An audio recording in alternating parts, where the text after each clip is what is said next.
अस्सलाम वालेकुम नाज़रीन, आप देख रहे हैं जी एच ड्रामा रिव्यू। आज हम 3 ड्रामों की बात करेंगे जिसमें राजा रानी है फैसल कुरैशी साहब के हवाले से। पिछली दफ़ा भी हमने बात की थी, मुश्किल किरदार का इंतखाब किया है, उसके हवाले से बात करेंगे। राजा रानी के हवाले से ए दिल को के ऊपर भी थोड़ी सी बात करेंगे और दस्तखत पे भी बात करेंगे। लेकिन शुरू करते हैं हम डाइन की जो 22 अप्रैल वाली एपिसोड थी वो रह गई थी, उसके हवाले से थोड़ी सी बात कर लेते हैं कि इस वक्त जवार शाह जो है उसकी पूरी कोशिश है कि वो अपनी दोनों बीवियों के साथ इंसाफ करे, और लेकिन इस वक्त शबाब जो है वो सख्त क्राइसिस का शिकार है और उसकी अंदर जो सोचे हैं वो ओवर थिंकिंग भी कर रही है और करना बनता भी है, क्योंकि उसके खामन ने उस लड़की को तवज्जो देना शुरू कर दी है, या उस लड़की ने तवज्जो हासिल कर लिया जवार शाह की, जिसको वो बिल्कुल एक छोटे से घर की और चपड़ासी की बेटी समझ के लेके आई थी। तो अब साफ नज़र आ रहा है कि किस तरीके से वो ऊपर से अपने आप को शो करती है कि मैं ही मैं हूँ, लेकिन अंदर से वो कितनी इनसिक्योर फील कर रही है उसका अंदाज़ा आपको बखूबी उस बात से हो जाता है कि जब जवार शाह जो है वो निहाल को कहता है कि तुम्हें ग्रीन कलर अच्छा लग रहा है, तो वो सुन लेती है और वो भी फिर अगले दिन एक दुकान के ऊपर जाके ग्रीन कपड़े ढूंढना शुरू कर देती है, और वो ग्रीन कपड़े ही पहन के जो आने वाली एपिसोड है उसमें आपको नज़र आएगा कि जिसमें वो परेशान फिर रही है, वही वाला जोड़ा वो ड्रेस जो है वो नज़र आएगा पहना हुआ आने वाली एपिसोड में। लेकिन बहरहाल निहाल जो है वो अपनी जगह बना चुकी है इस किरदार के हवाले से, और जवार शाह जिसके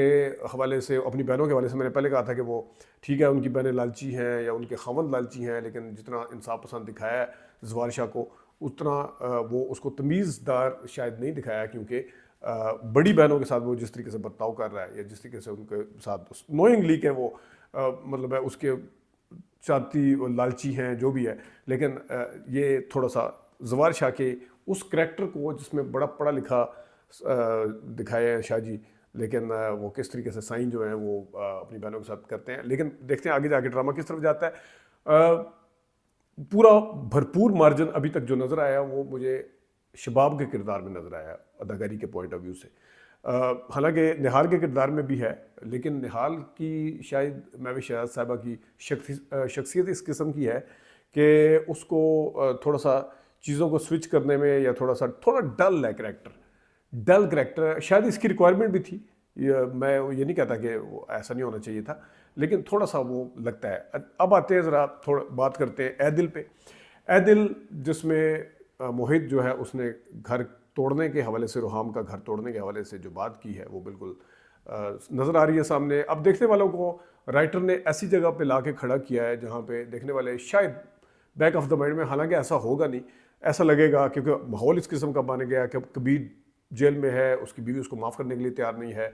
और कभी सना की जो वालिद है यानी कि हाकिम वो जाके बात करते हैं जनाब रुहाम से कि देखने वालों को ये लगे कि शायद इसको अपनी पुरानी मोहब्बत मिल जाए, ये जान के इस किस्म का ट्विस्ट लाया गया, हालांकि ऐसा होगा नहीं, और उसको अपनी पुरानी मोहब्बत मिल जाए मोहित की सूरत में। मोहित को तो वो बिल्कुल भी कबूल नहीं करेगी, और ना ही जनाब ठीक है लोग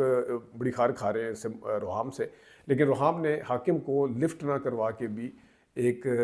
हमदर्दियाँ समेटी हैं कि देखिए इतने क्राइसिस है कि उसकी बीवी उसको छोड़ के चली गई है, पुरानी मोहब्बत उसका बाप खुद लेके आ रहा है, लेकिन उसको फिर भी कबूल नहीं है। तो वो एक उसका किरदार जो है करैक्टर एक मजबूत करैक्टर का लड़का दिखाया है। ये था वो जो मैं आपको बता रहा था कि नशवा के करैक्टर में कर्ज़े जामे लैक करता हुआ नजर आया कि वो करैक्टर के अंदर लॉजिक्स होनी चाहिए। अब ये लॉजिक है, ये तगड़ी लॉजिक है, और इसके साथ इसका जो OST है ए दिल का वो भी बहुत अच्छा है। मुझे कोई कह रहा था कि जनाब ये शहजाद रॉय का है, मैंने कहा नहीं अजान सभी खान का है, तो वो वाकई अजान सभी खान उसके साथ को खतीजा समथिंग लड़की है उनका है। तो बहरहाल देखते हैं, मोहित भी बहुत अच्छा किरदार अदा कर रहे हैं, और उनके साथ ख़ासतौर पर रुहाम की वालदा जो है वो बड़ी पॉजिटिव अप्रोच के साथ है ये, लेकिन उनका किरदार है बहुत अच्छा। मज़ा आया देख के। सबा परवेज़ ने भी अपना वो ख़ास एक म्यूज़िक बेचता है, जैसे इंजन गाड़ी का इंजन चल रहा है गाँव जब आती है। तो ये तो था ए दिल के हवाले से बातचीत, इसको हम आगे कंटिन्यू करेंगे, जारी रखेंगे इसको। दस्तखत के बाद ज़रा राजा रानी पे आते हैं, दस्तखत की थोड़ी बात कर लेते हैं। दस्तखत में अमार खान है, अमार खान के साथ लड़का अली अमार जिसने तनमन दिलो नील में बड़ा अच्छा मून का किरदार अदा किया था, जिसके साथ ज़्यादती करते हैं सलीम मराज साहब, और हमने उन दोनों का इंटरव्यू भी किया था एक साथ बिठा के दोनों का। तो वो लड़का बहुत अच्छा काम कर रहा है। अमार खान दिल नादान की मेरी इतना कोई बैड एक्सपीरियंस है अभी तक कि अब वो कोई भी बाल कस के बांधे वो मुस्कुराए, वो अपने आप को देख के हंसे, वो मुझे दिल नादान वाली, वो मैंने बताया था ना कि वो इतना फजूल किस्म का ड्रामा था, वो ड्रामा मेरे जहन से अभी तक निकल नहीं पाया कि इसको इस किरदार के हवाले से हम एक्सेप्ट कर सकें। शहर बानो तुसी कैदर उन बने हुए हैं, नादिया फ़रा, सादिया जो है, सादिया हुसैन, सादिया फ़रा जो भी उनका नाम है, उन्होंने उनकी वालदा का किरदार अदा किया है। और एक वो हॉस्पिटल में उसको उठा के लेके आते हैं, हालांकि ये भी फिल्मी सीन ही था वैसे, कि हालांकि स्ट्रेचर वगैरह पे भी डाल के, लेकिन वो बेहोश थी तो मेरे ख्याल में हुआ, लेकिन बड़ी मुश्किल से उन्होंने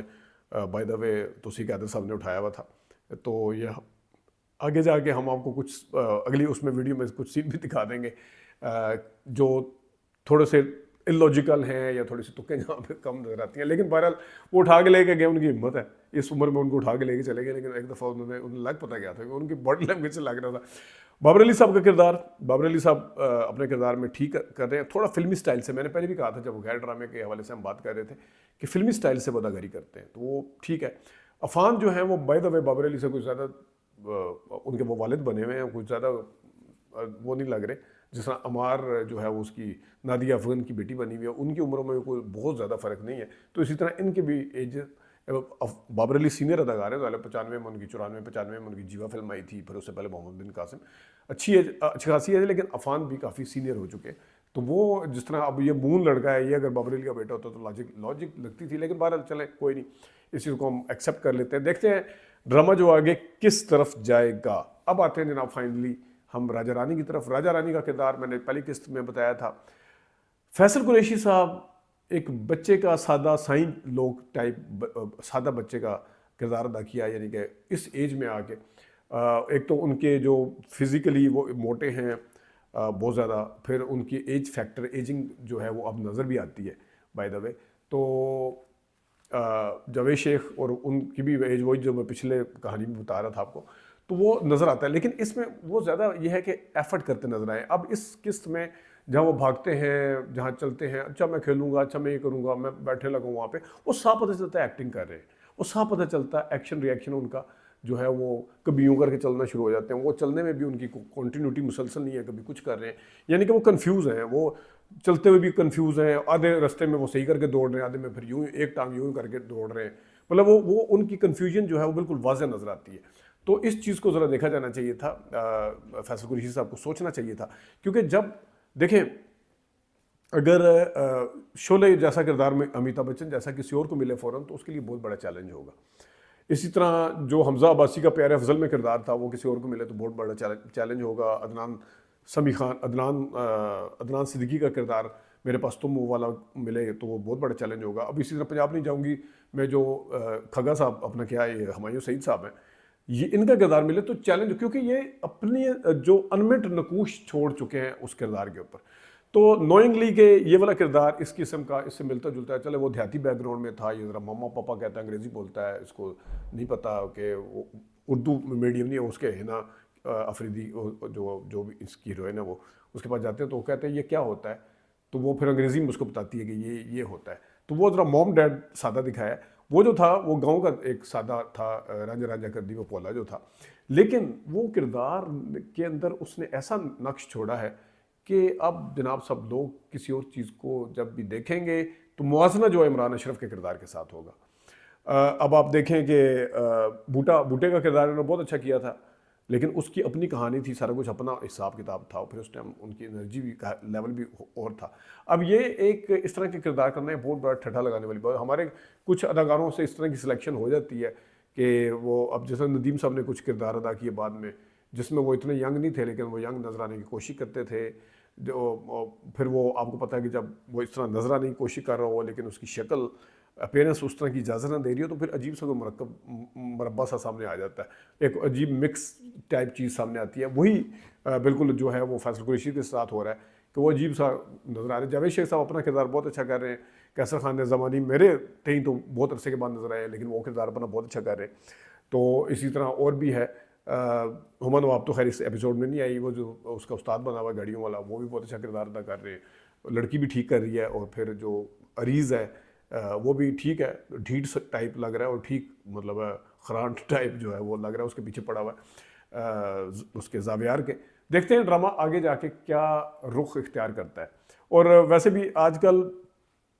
कुछ ड्रामों के अंदर मैंने देखा है, खासतौर पे जो ARY के ड्रामे, क्योंकि पंजाब नहीं जाऊंगी, ARY वाले था, वो एक एडिटिंग में सीन दिखाते हैं कि जनाब कोई बैठ के फिल्म देख रहा है, अब पीछे से आवाज़ हमेशा वो एक ही आती है। एडिटर को चाहिए कोई सीन चेंज कर ले, कोई मैं विशाद के डायलॉग ले आए पीछे पीछे जो चल रहे हैं। और जी खग्गों का बेटा था, ओए हमारे ख़ानदान में वो जो सुहेल अहमद सब बोलते, और जी बड़े रिकॉर्ड कायम किए खग्गे, वो एक ही जुमले जनाब मैं कुछ 4 ड्रामों में सुन चुका हूँ ARY के।